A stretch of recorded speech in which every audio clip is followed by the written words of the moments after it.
The worst time to make any decision in life is when you're emotional. Okay? It's very hard, another way to say that, it's very hard to be rational and emotional at the same time. That's why when you're buying a new house or a new car or whatever, it's a really good idea to keep emotion out of it until you can work through the logical side of it. Because if you become emotional, chances are you're going to make a decision you regret later. It's hard to be rational and emotional at the same time. And when someone hurts us, there is an immediate emotional response. Here's a picture.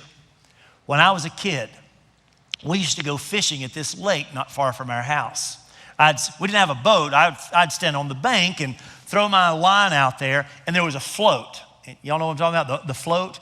And I'd just stand there forever, waiting for my float to go underneath the water so I could pull my fish in. Well, as a kid, I just didn't have the patience for that. I get bored really quick.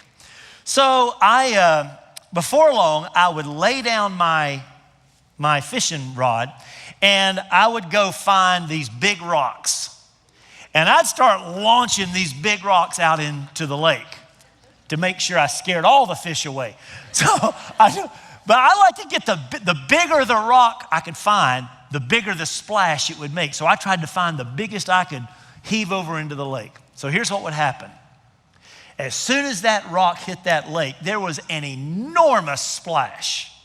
And then following the splash for several moments, I could still see large ripples emanating from where that rock went in.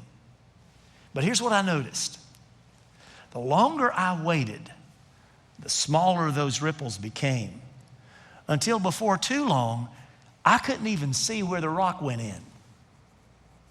Okay, that's what happens when someone launches a rock of hurt into your life. When that rock of hurt hits your life, there is a splash of emotion.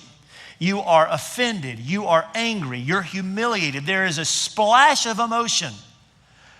But if you wait long enough, that splash will become small ripples. And if you wait a little longer, those ripples will disappear altogether. Now, what do we take from this? If we are going to master our words by not speaking impulsively, there are 3 words, I'm telling you, that have been a blessing to my life, have saved me untold heartache. Sleep on it. When that email shows up in your inbox and there is a splash of emotion, that is the wrong time to hammer out a response. When the text message shows up and there's a splash of anger, that's the wrong time to respond because you're not rational. When you see the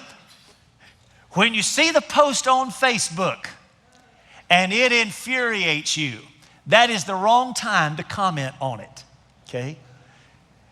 Sleep on it. What am I saying? Let time go by to let your emotions subside so that you can be rational instead of emotional in your response. The Bible tells us that words spoken impulsively can damage relationships. Thank you for watching this video on First Redeemer's YouTube channel. If you enjoyed it, click like below and leave us a comment. And if you'd like more content like this, click subscribe and turn on your notifications. Thanks again for watching.